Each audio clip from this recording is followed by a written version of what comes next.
Salve, amigas e amigos da filosofia, bem-vindos a mais uma das nossas conversações filosóficas. Hoje eu vou conversar com o Adriano Correia, agradeço muito a presença dele aqui, é uma alegria poder conversar. Eu estou atualmente em São Paulo, né, apesar de estar vinculado a Macapá, e ele provavelmente em Goiânia, correto? A cidade que você está Não, na falando? verdade eu estou na Bahia agora. Está na Bahia. Ah, tá certo. Eu gosto de falar a cidade para também colocar em questão essa ideia das redes, né? Como a gente pode também se conectar de lugares diferentes e tudo mais. E aí, Eu estou em Adriano, Ituaçu, Caio. como chama a cidade? Ituaçu, na Bahia. Em Ituaçu, na Chapada Bahia. Diamantina. Tá certo. Um abraço aí também para o pessoal de Ituaçu. Eu queria começar, Adriano, com uma pergunta sobre justamente sobre isso, a questão das redes sociais, né? Enfim, a filosofia tem um modo de trabalhar que exige uma reflexão, uma lentidão maior, né, no pensamento, e as redes têm colocado questões à filosofia que ainda são muito recentes, né? Os filósofos pouco têm se aberto a essas questões, e agora com essa pandemia, com o isolamento, né, muito tem se falado sobre isso, né? Tem uma resistência ao uso das redes, e eu mesmo sou contra ao ensino à distância, né, a trocar todo o aparato institucional por ensino à distância, mas eu vejo com bons olhos esse tipo de coisa que eu tenho feito, que outros também têm feito, né, de abrir espaços nas redes que não substituem as aulas, mas que proporcionam, né, uma ampliação do público e tudo. Como é que você vê isso e atualizando também para esse contexto nosso que a gente está vivendo?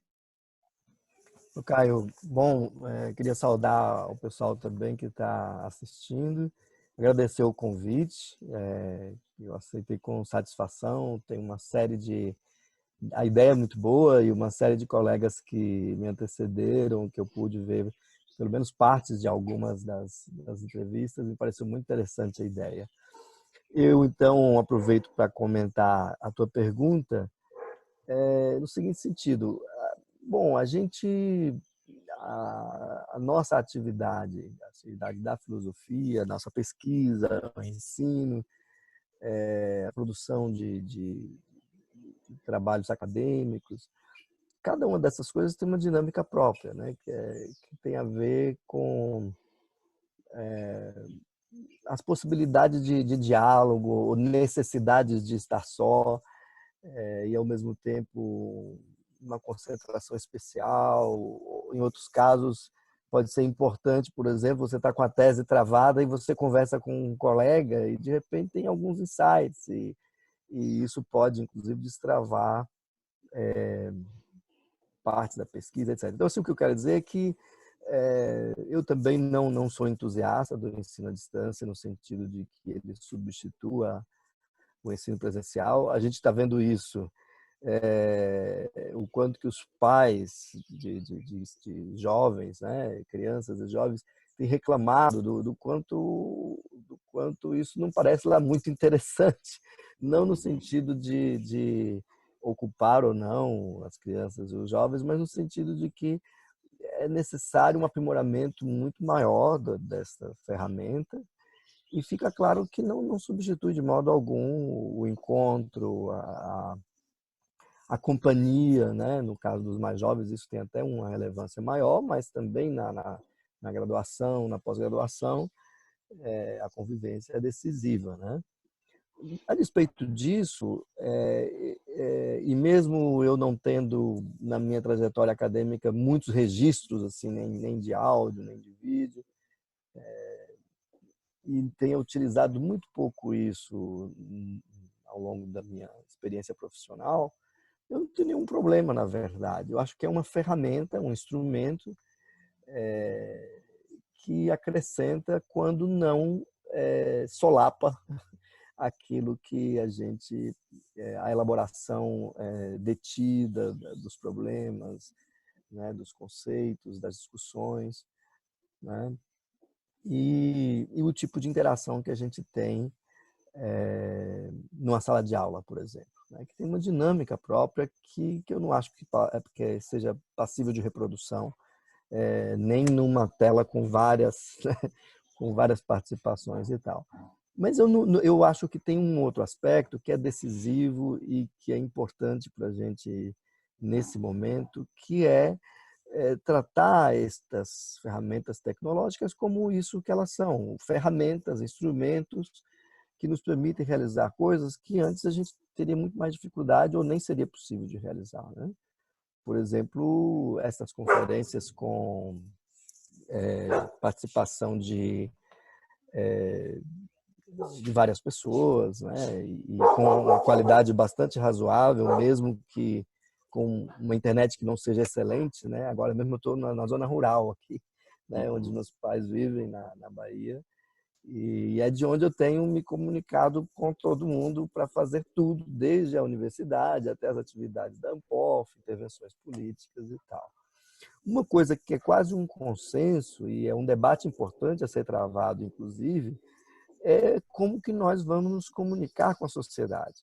Essa é uma questão importante, ou seja, a disputar a relevância do que a gente faz, disputar, eu falo disputar porque está em disputa mesmo, está sendo contestado e a gente vai ter de apelar para justificar a legitimidade do que a gente faz, recorrendo muitas vezes a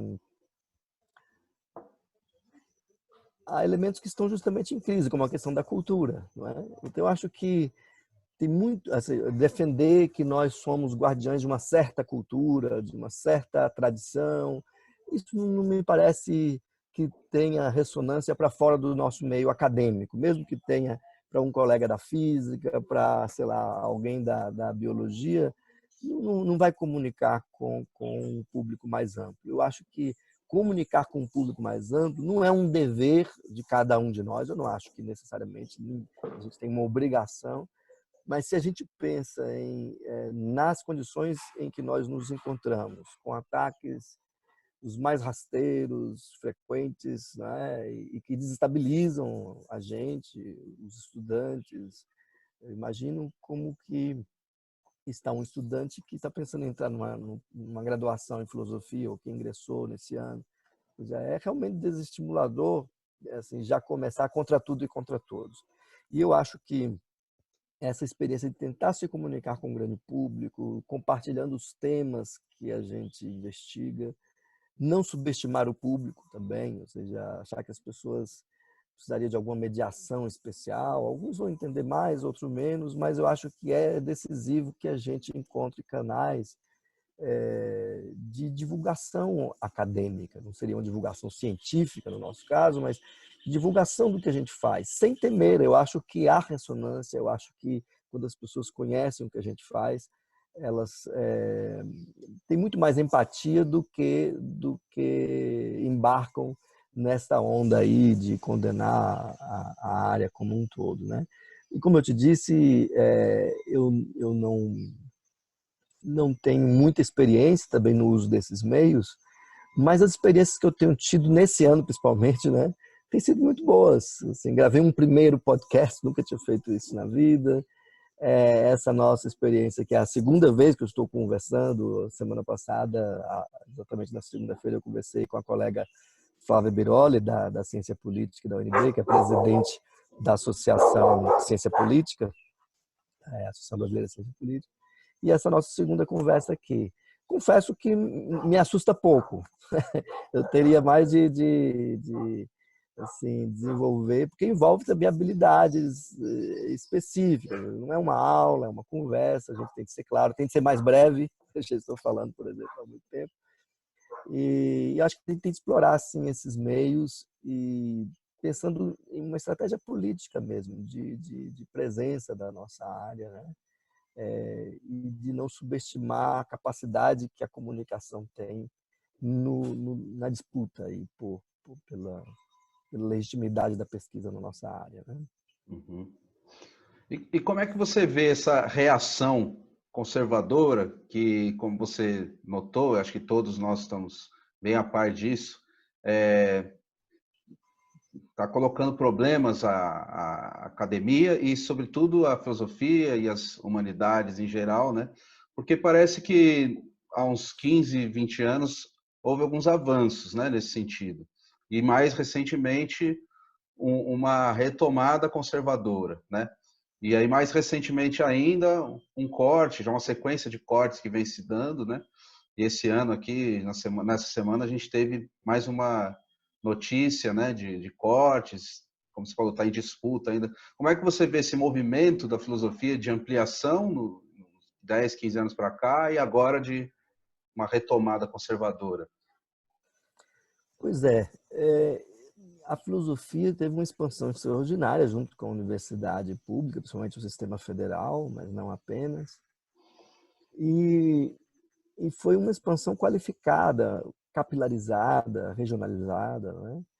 E como desdobramento da expansão da universidade, inclusive de novos cursos de filosofia, de graduação, não foram muitos os novos cursos de graduação, mas muitos novos cursos de pós-graduação, que um pouco como desdobramento da presença de mais professores doutores, mesmo em regiões mais periféricas, né? E produzindo pessoas bem formadas, produzindo com qualidade, ou seja, não há como bloquear dentro do sistema de avaliação da CAPES que essas pessoas pleiteiem, por exemplo, a expansão da pós-graduação, né? E isso tem se refletido em nossa área. Minha avaliação é muito positiva, eu sou entusiasta, eu sei que há muita precariedade, mas há muito ainda a expandir, penso eu.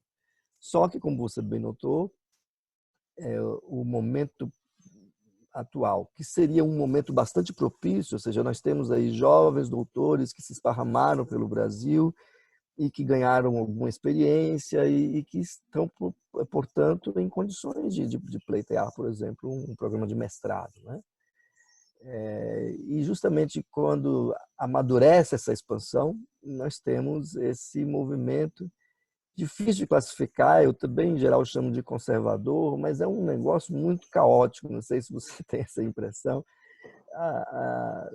Que o conservadorismo ele tem certo, assim, bom, também varia de lugar a lugar, né? Mas há uma ideia de uma valorização da cultura, mesmo da filosofia, muitas vezes uma filosofia de matriz mais religiosa que seja, né? Com mais vínculos a essa tradição, mas ainda assim de muita qualidade, com quem vale a pena conversar, né? Ou seja, eu não vejo nenhum problema com a perspectiva conservadora enquanto tal, né? Agora, nós temos esse contexto atual em que há uma mistura de coisas que me parecem muito caóticas e difíceis de aprender, né? Mas o certo é que, por circunstâncias que eu não penso que tenha a ver com a nossa atuação direta, o ministro da Educação, por exemplo, resolveu nos eleger como inimigos públicos número um, né? Quando surgiu a pandemia, pelo menos quando chegou ao Brasil e tal, no início de março, o ministro disse: agora procure um filósofo, né? Em vez de procurar um médico, como se as coisas se dessem dessa forma. Assim, esse é o nível, na verdade, né? Infelizmente, o nível é muito rasteiro, caricato, mas de gente que tem posições de poder e que a gente não pode nem se deixar levar por essa estratégia de nos distrair, de algum modo. Eu acho que tem um pouco isso também, criar factóides, querer estar, vamos dizer assim, sempre em evidência, mas nos afeta diretamente. Não é só uma questão de uma opinião de alguém que está em posição de poder, como você bem notou.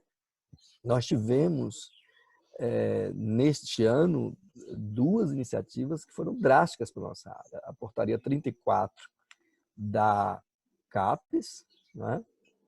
E a Portaria 1122 do CNPq. Estas portarias, a da CAPES estabeleceu que a área de humanidades tem menos relevância nos critérios de distribuição de bolsa. Depois a gente foi ver que a coisa era completamente caótica, eles não tinham sequer um mapeamento claro do impacto disto.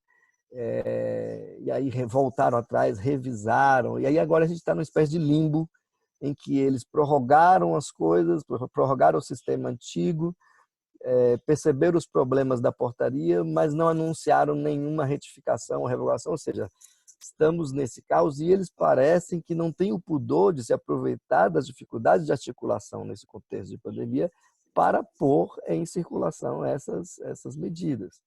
No caso do CNPq, foi a definição de áreas prioritárias. É mais, eu diria assim, o impacto da CAPES é maior porque a divulgação, a distribuição de bolsas, né, a oferta de bolsas da CAPES é muito maior somente para os estudantes. Mas o caso do CNPq é catastrófico, inclusive para a ciência básica. Ou seja, a ideia é de fazer iniciação tecnológica, não propriamente iniciação científica. Toda pesquisa tem que estar conectada a algum produto, inclusive a área de ciências humanas. Então, aí você vê a tacanhez da compreensão da própria natureza do conhecimento, ou seja, como é que essas falas bizarras no Twitter se traduzem em medidas institucionais? Da maneira bizarra também, ou seja, mesmo o impacto dessa medida do CNPq, por exemplo, sobre a USP, que é a nossa universidade, bom, com boa parte dos nossos melhores cursos e tal, é catastrófica. Já tivemos um levantamento na semana passada de perda de bolsas e praticamente o extermínio das pesquisas, do fomento de iniciação científica, a área de humanidades, letras, artes, mas também física. A gente tem experimentos em física que nunca vão se traduzir em uma ferramenta, sei lá, operacionalizável ou mesmo comercializável, patentes, porque não é disso que se trata, né? Então, e é claro, você deve imaginar, nesse momento, aquelas ferramentas institucionais precárias de que nós dispomos, que, por exemplo, o Congresso Nacional, quando surgia algo assim, o que a gente fazia? A gente mobilizava, eu falo a gente, as associações, né? Estamos atuando conjuntamente, as áreas de humanas, nós temos comunicação diária com colegas da Ampocos, Ampu, Amped. A gente tem eu tenho aqui no celular 2 grupos que se falam todos os dias. Um que se chama Entidades Nacionais, e aí tem dezenas de entidades de todas as áreas, e um grupo menor, chama Articulação Humanas. Então, é por meio daí que a gente tem combinado um pouco a atuação. Como a gente vinha atuando? Pressionando por audiências públicas, mobilizando as comissões da Câmara para poder convocar ministro, convocar presidente do CNPq. Eu mesmo participei de várias audiências na Câmara. E tudo isso era uma atuação que acabava tendo efeitos, mobilizando a institucionalidade, né? E isso, agora, imagine, na pandemia, para a gente colocar uma pauta desta no meio de tantas coisas urgentes em termos de saúde pública, é bem mais difícil. Então, mas a gente tem tentado, né? No caso específico do CNPq, a gente, hoje a Andif se manifestou, a deputada Margarida Salomão entrou com um projeto de lei projeto de decreto legislativo para poder sustar essa portaria do CNPq. A SBPC vem se manifestando insistentemente, inclusive, e nós atuando coletivamente. Não faria sentido, eu acho, assim, uma nota da Ampof contra tudo isso, ou seja, é muito mais efetivo a gente atuar coletivamente, né? Dar mais força e tal. Mas é isso, o contexto atual é bastante desanimador do ponto de vista institucional. Mas eu acho que também a nossa comunidade está num fervilhar extraordinário, que não tem a ver com a iniciativa de nenhum ator institucional específico, sei lá, né, como a própria Ampof, né? A gente vinha tentando provocar as pessoas para produzir material e algumas pessoas reagiram, mas nesse período do início do ano até agora, a gente mal está conseguindo manejar a nossa comunicação, a nossa estrutura é bastante restrita, né? e coisas extraordinárias, assim. Então, eu acho que também tem aí um poder de presença, se você me permitiria formular assim, né? Que é indispensável para lidar com isso que é uma ignorância orgulhosa, uma assim, um despeito com tudo aquilo que é mais profundo, mais sofisticado, mais inacessível, um desdém também com isso. Então, muito mais do que um conservadorismo, a gente tem isso aí que precisa ainda ter um nome, mas que envolve também um misto de conservadorismo, né? Que é uma espécie de esfacelamento da própria ideia de cultura, não é? Da dignidade dos bens culturais, da diversidade dos problemas humanos, da relevância dos saberes, da poesia, sei lá, a própria física, como eu já mencionei. Então, essa dimensão está um pouco em crise e isso nos afeta decisivamente, porque a própria ideia de cultura tem uma conexão estreita com o modo como o pensamento foi cultivado ao longo do tempo, né? Como aqueles problemas foram traduzidos em problemas humanos para além de sua própria época, né? Se tornaram questões clássicas e tal. Então há uma crise da ideia de cultura e nenhum conservadorismo sobrevive sem tradição e sem cultura, né? Sem conservação, que é o que está em questão. Então acho que é a situação bem mais drástica do que lidar com um pensamento conservador que tende a ser mais restritivo do que é legítimo ou não é legítimo, mas ainda assim concede um espaço especial, por exemplo, à filosofia, né? Uhum. E se você puder falar um pouco também, agora entrando na filosofia mesmo, assim, claro, uma conversa aqui, a gente não vai também aprofundar muito, mas se você puder falar um pouco, né, como você pensa isso a partir dos seus referenciais teóricos. Eu sei que você é estudioso de Hannah Arendt, né, por exemplo, que Uhum. falou algumas coisas, né, sobre momentos assim, limites, vamos chamar assim, né? Talvez a gente esteja se aproximando aí de um momento limite também. Como é que você poderia introduzir assim um pouco, né, os conceitos dela, alguma coisa que ela tenha dito sobre que dê para pensar o que a gente está vivendo agora? Pois é, eu acho uma coisa curiosa, Caio, que pensando especificamente na Hannah Arendt, eu tenho trabalhado com outros autores, Nietzsche, Foucault, mas a minha tese de doutorado, boa parte da minha produção acadêmica é sobre a obra da Hannah Arendt ou problemas correlacionados à obra dela, né?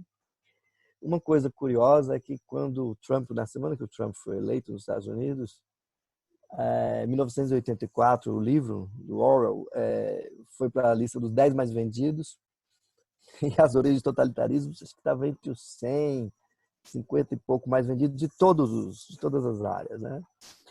É engraçado e é um pouco sintomático, claro, ou seja, há uma espécie de intuição de que é claro que ela não estava falando dos nossos problemas, a Hannah Arendt, mas há uma intuição de que ali a gente poderia encontrar alguma iluminação. E eu acho que sim, não no sentido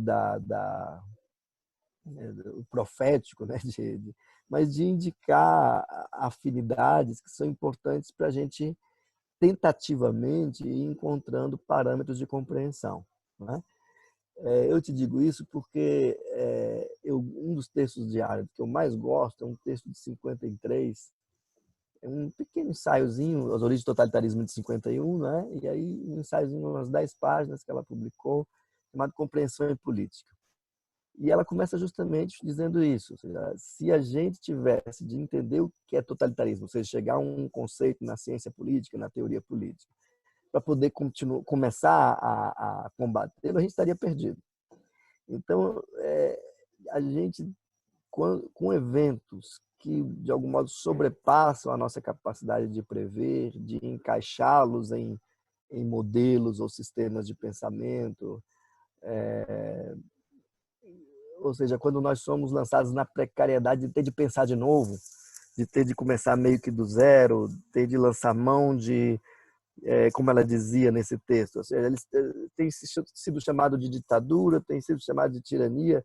Bom, não é bem isso, mas serve. Assim como há muita gente que critica o uso da palavra fascismo, né? Talvez um pouco até banalizado, para se referir ao nosso momento presente. Mas, de fato, não é a gente não pode comparar a Itália, né, a partir dos anos 20, ou mesmo a Espanha, mas nós estamos aí no limiar, como você bem indicou, de algo que ainda não é impressionante o quanto a gente está num redemoinho permanente há alguns anos. E, de algum modo, pouca gente tem conseguido dizer algo de muito significativo que dure. Não é? Muitas pessoas admiráveis, pensadores, intelectuais públicos que estão aí contribuindo para auxiliar-nos a pensar os nossos problemas contemporâneos, e são muitos, felizmente, hoje, muito mais do que há um tempo atrás. Ainda assim, essas pessoas estão o tempo todo reformulando as coisas que disseram, porque o evento é realmente desafiador. Eu nem falo da pandemia, mas destas mobilizações que vêm surgindo em grande medida disseminado pelas redes sociais, que de algum modo organizou a solidão e criou uma espécie de, ou seja, um grupo de pessoas com algum pensamento radical pulverizado num país hoje consegue montar um grupo em alguma rede social e exercer alguma influência a partir dos seus locais, né, isolados, privados, espalhados. E aí experimenta uma ideia de público que não envolve o debate, mas a adesão emocional a certas causas, a certos inimigos comuns, etc. Tudo isso tem muita conexão com vários dos elementos para os quais Arendt chamou a atenção. Em As Origens do Totalitarismo, por exemplo, a própria ideia de massas, de uma solidão organizada, de um enfeixamento dos indivíduos em torno de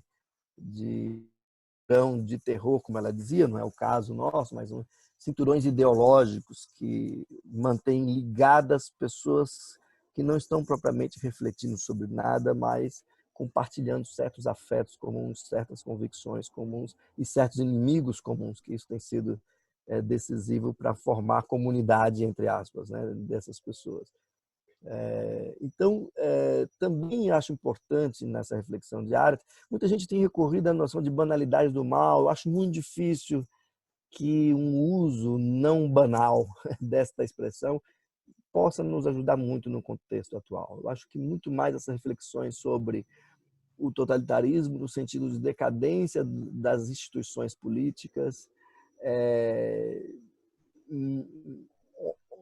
a eleição de inimigos objetivos, a formação de comunidades pelo ódio a esses inimigos objetivos, comunidades que se agrupam, mas não partilham nada além desses afetos, ou seja, não constroem reflexão nem sobre suas próprias convicções ideológicas. Não é? E outro elemento importante também é a questão da propaganda totalitária. Eu tenho trabalhado muito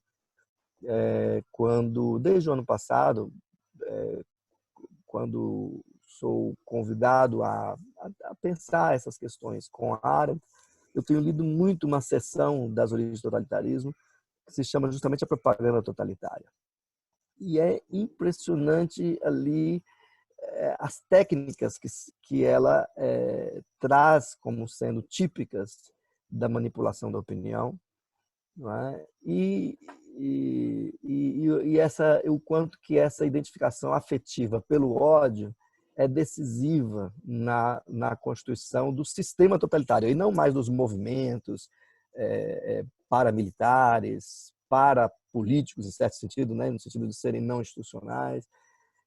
Eu acho muito inspirador, não no sentido de que encontramos ali uma descrição do que nós estamos passando. Isso eu vou depois tentar concluir essa resposta passando por aí. Há uma disposição metodológica de Arendt que eu diria que hoje, mais de 20 anos, na realidade quase bem mais de 20 anos trabalhando com a obra dela, que eu te diria que é o que mais ainda me pega, assim, me entusiasma, do que qualquer eventual conceito específico, é um certo modo de proceder em teoria política, filosofia política e ética, e que tem a ver com uma metodologia, entre aspas, assim, com uma disposição para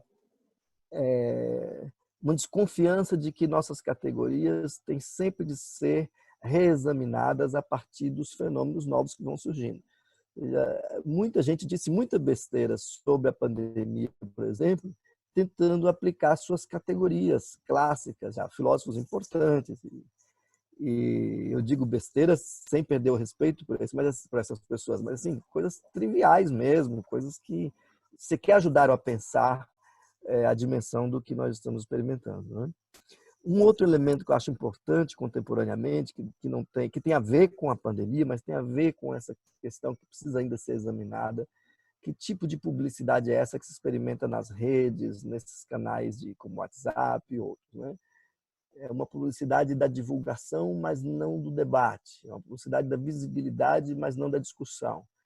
Tudo isso é algo que a gente vai ter de enfrentar, se quiser compreender a nossa condição atual. No final dos anos 60 e início dos anos 70, a Arendt publicou 2 textos. Um chamado Verdade Política, em que ela reflete sobre o lugar da verdade na política, a verdade factual, a verdade filosófica.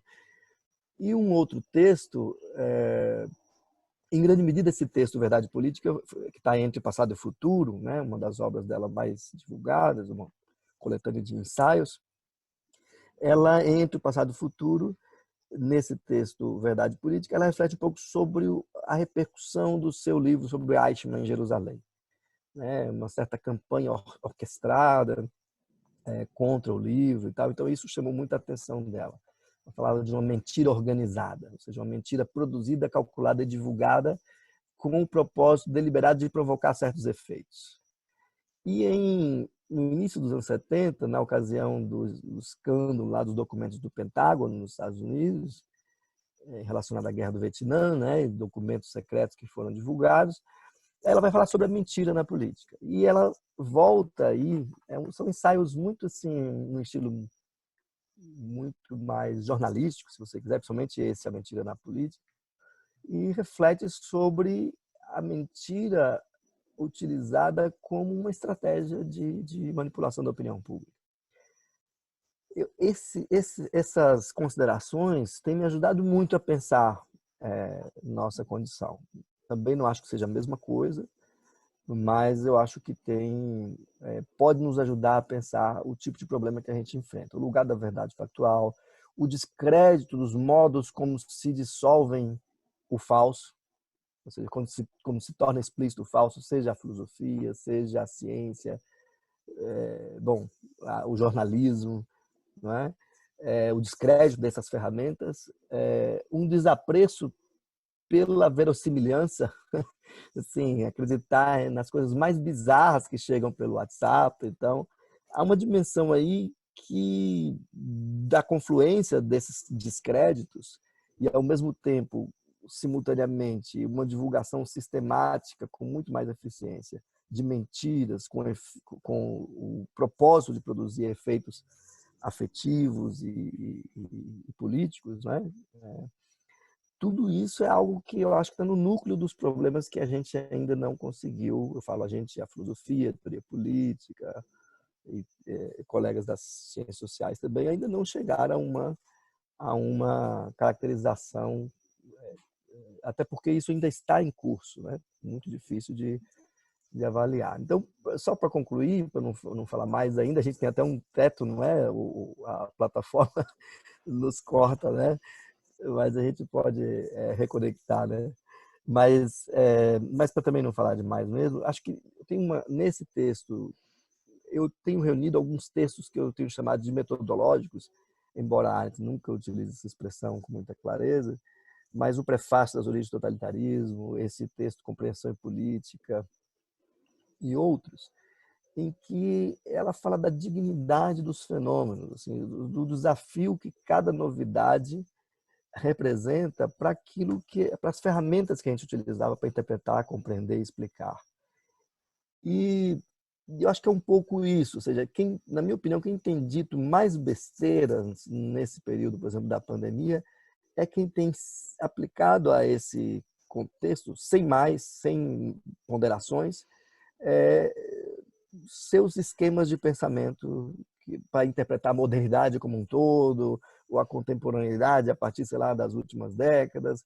Ou seja, assim, uma espécie de insensibilidade para a novidade da coisa, né, do acontecimento. Então, eu acho que a perplexidade a gente tem de abraçá-la com entusiasmo, assim, reconhecer o quanto estamos lidando com uma coisa muito espinhosa, muito difícil de aprender, difícil de traçar os contornos e dar uma resposta. Mas, ao mesmo tempo, como ela mesma falou, e eu falei dos intelectuais públicos, que são figuras bastante importantes e admiráveis, não é porque a gente não tenha esquemas finais a apresentar que a gente não pode tentar oferecer hipóteses e reformulá-las depois, abandoná-las eventualmente. Então, acho que tem que ter um pouco essa disposição, que eu chamei de metodológica, na falta de uma palavra melhor,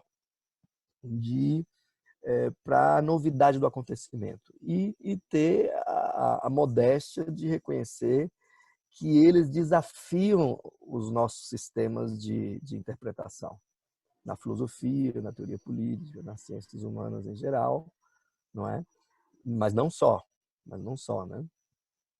Eu acho que eu te diria isso, assim. E aí, como é um tipo de resposta muito aberta, né? Mas é um pouco isso, assim. É assim que eu tenho lido um pouco a obra da Hannah Arendt, mas também do Foucault, né? Recentemente eu escrevi um texto sobre como Foucault tem compreendido, como ele compreendia, né, a filosofia e a relação da filosofia com o seu próprio tempo.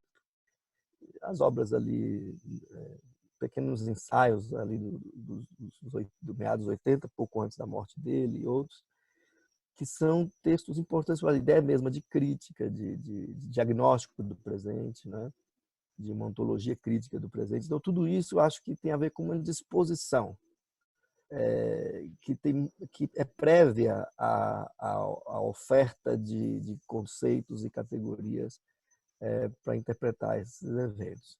O que é certo, eu penso eu, é que não dá para dizer nada de certo do mundo pós-pandemia. A gente não sabe como o mundo vai estar daqui a 3 meses.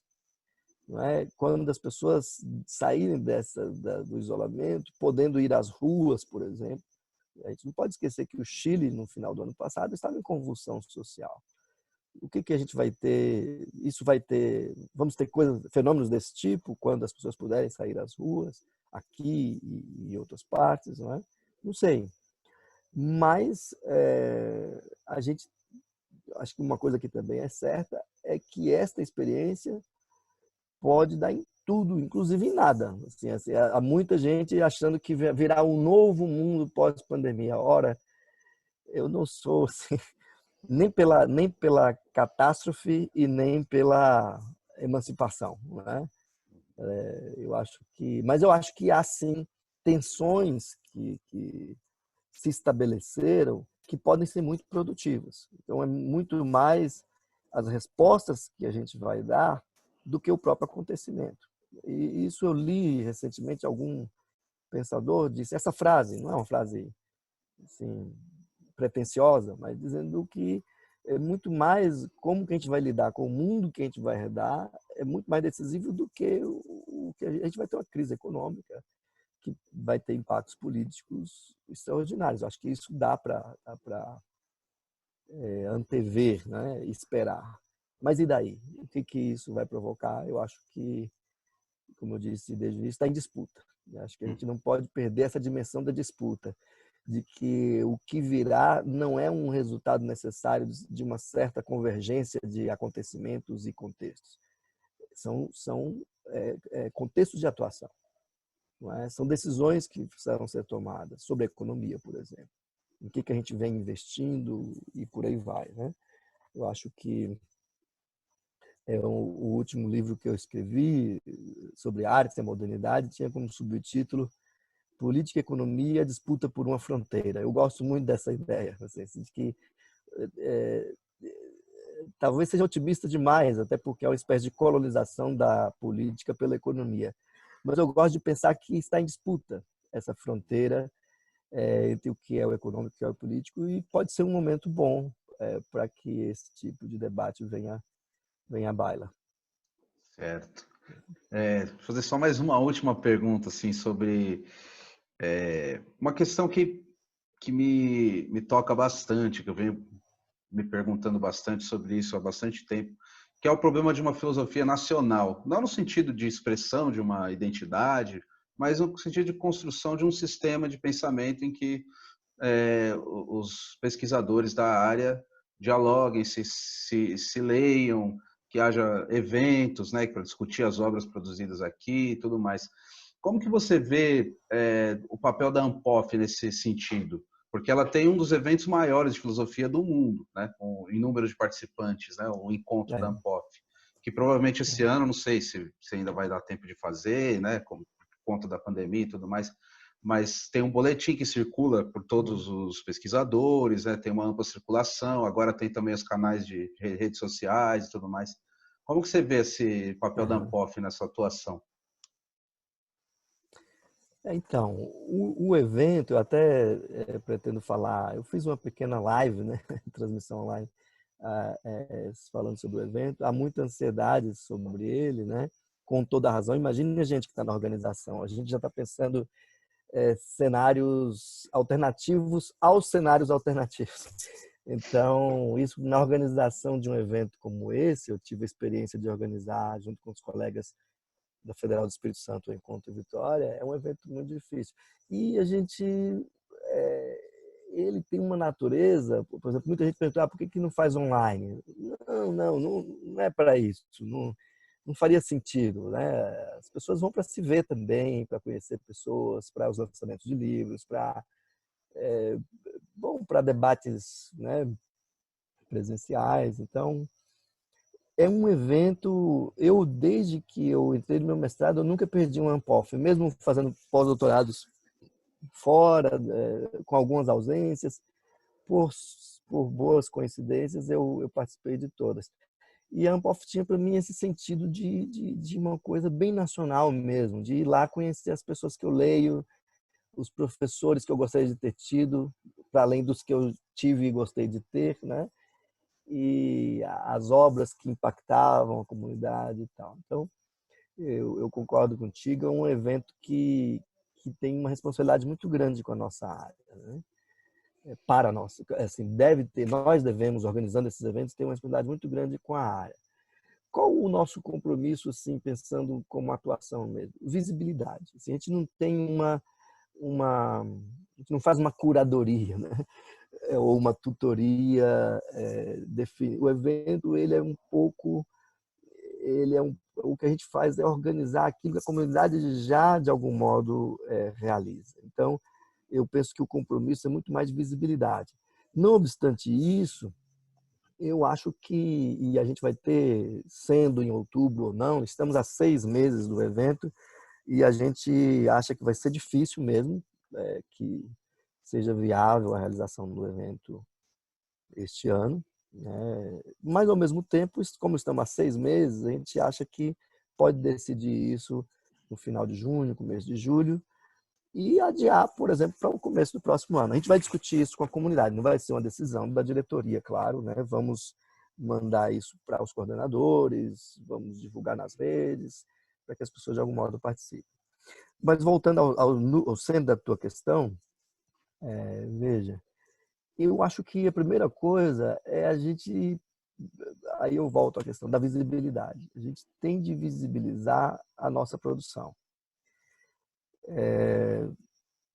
Porque eu não posso obrigar sequer um estudante meu a ler os meus colegas, como eu leio, né? Assim, na minha produção. É raro pegar um texto meu que não tenha lá as obras dos meus colegas no Brasil, mesmo trabalhando com uma autora estrangeira e tal, com autores estrangeiros, né? Como quase todos nós, né? Mas eu acho que na última POF tivemos uma mesa importante sobre filosofia no Brasil, né? História do pensamento. filosófico brasileiro. Mas essa é uma das direções. Eu acho que uma outra direção tão relevante quanto, e talvez presentemente até mais relevante, embora se a gente não achasse isso relevante, eu não teria colocado como uma das noites, né, da Amphof, a história do pensamento e pensar a nossa própria condição. Eu acho que a gente tem de se ler mais. Tem algumas áreas da filosofia que fazem isso mais do que outras, né? Eu lembro de, em alguns encontros, ver colegas, por exemplo, discutindo obras. Um colega acabou de lançar uma obra, a gente tem isso na Amphof, mas talvez com menos frequência do que fosse interessante, né? Do que fosse bom. Mas um colega publica, outros colegas participam de um debate em torno da obra, né? E isso, mesmo que seja obra sobre, vamos imaginar, houve um debate sobre uma obra sobre Maquiavel, entende? É um autor italiano, mas a gente constrói parâmetros próprios de leitura na medida em que a gente conversa entre nós, né? E o que não implica não conversar com os outros, né? Eu penso que nesta Amphof a gente vai ter algumas mesas diferentes do Encontro Vitória, simultâneas, e a ideia é nessas mesas, que poderão ser umas 30 mesas, nos comecinhos das noites, assim que a gente pensou, a ideia é trazer temas que não sejam propriamente, aliás, prioritariamente filosóficos, nesse sentido de debater um conceito, uma obra, um problema, mas de pensar a filosofia no Brasil, né? Não quer dizer que os temas vão ser a filosofia brasileira, não é isso, mas de pensar como que as nossas áreas estão consolidadas, que tipo de debates estão circulando, o que há de especificamente brasileiro nisso, seja na filosofia analítica, seja na estética, na filosofia política e por aí vai, né? Agora, o que eu te diria, eu acho assim, o papel da Amphof não é muito de intervenção, mas a gente pode... Intervenção, assim, não é um evento como você organiza um congresso e propõe um tema, né?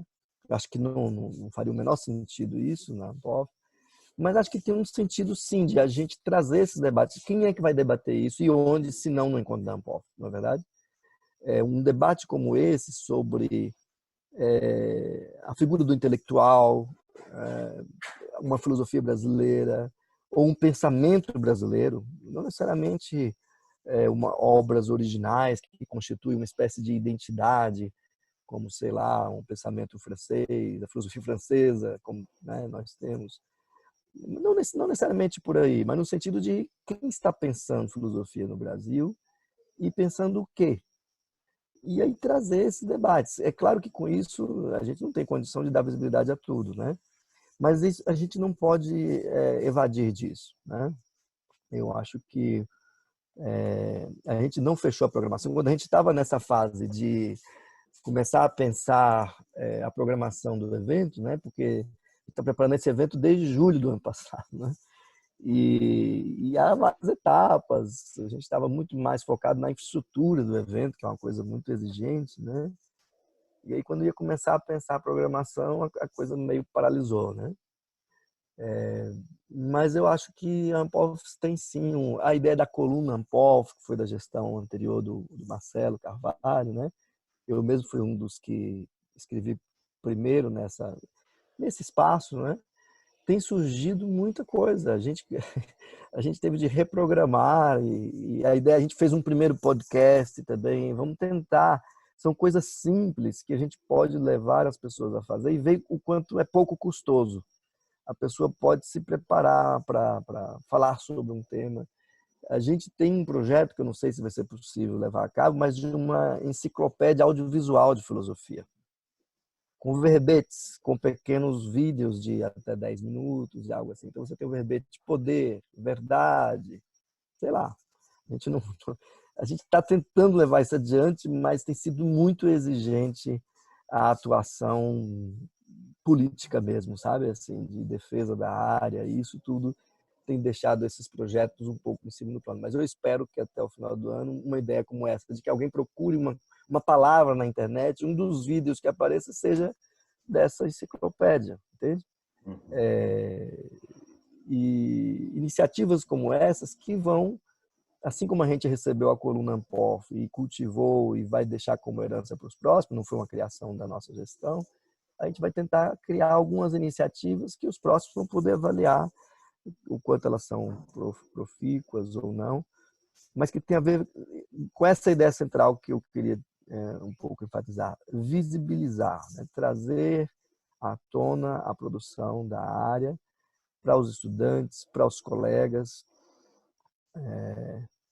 e visibilizar também os debates que estão em circulação. Eu acho que a gente tem tido muita contribuição espontânea, inclusive, nas entrevistas e na própria coluna, Ampof, textos que a gente tem intermediado a publicação também na imprensa. Isso tem a ver com uma questão interna da área, mas também com como a gente se comunica com o grande público. Porque se a gente não produzir reflexões, o espaço está vazio, porque há interesse. A gente vê isso pelos nossos vídeos, o quanto eles são procurados, e, por exemplo, os vídeos, né? Mas outras notícias, e há um interesse, e se a gente não ocupar, há muita gente interessada em fazer esse papel do intelectual que fala em nome da filosofia, e aí falam o que querem também, né? Acho que a área tem de perceber isso como um espaço a ser ocupado, eu penso. Beleza, Adriano. Agradeço muito aí a entrevista. Se quiser dizer alguma última coisa aí para a gente encerrar, foi muito bom. Eu queria mais uma vez agradecer e ao mesmo tempo te felicitar pela iniciativa. Eu acho que a gente tem que pensar essas coisas como duradouras também. Tem um momento, né? A gente está refletindo sobre coisas de agora, mas tem um pouco isso da rede, né? As coisas vão ficando por aí e daqui a um tempo as pessoas vão voltar, vão buscar. Eu acho importante pensar nesses termos também. E produzir material de qualidade, como você tem produzido, com essa frequência extraordinária também, não é? Como você bem notou. Eu acho que vai marcar a gente. Eu acho que a gente, essas iniciativas vão ter um impacto. Eu não sei como vai ser para os estudantes de graduação. Para mim já tem um grande impacto. Eu tenho visto muita coisa, infelizmente não podendo acompanhar tudo, né? Mas eu fico imaginando como um estudante que chega agora e vê uma área viva, né? Eu acho que num contexto tão difícil, eu não sou de um otimismo ingênuo, mas a nossa área é bastante viva e dinâmica e qualificada. Então, eu acho que, por mais que nós tenhamos um contexto favorável, ter algo assim, de algum modo anima também, eu imagino, né? Eu me lembro como estudante de graduação, eu acho que isso deve ter um impacto grande. Então, esse dinamismo, eu acho que pode dar também essas iniciativas como a tua, né? Eu agradeço por ter sido convidado, quero dizer que foi um prazer participar e bater esse papo com você. Falei demais, né? Mas eu acho que Para mim foi ótimo. Coisa também. Tá bom, muito obrigado. Beleza, Adriano. E estamos abertos aqui também, querendo voltar aí, quando concluir o trabalho, o projeto, alguma coisa, voltar aqui no canal para fazer mais uma conversa dessa. Beleza? Vai ser um prazer. Muito obrigado. Falou, boa noite aí, para todos aí também, estão aí com você aí. Cuidados, né? Também, claro, para todos nós. Para quem está assistindo, também agradeço aí o carinho, né? A colaboração de todo mundo. E fiquem ligados nas próximas conversações filosóficas.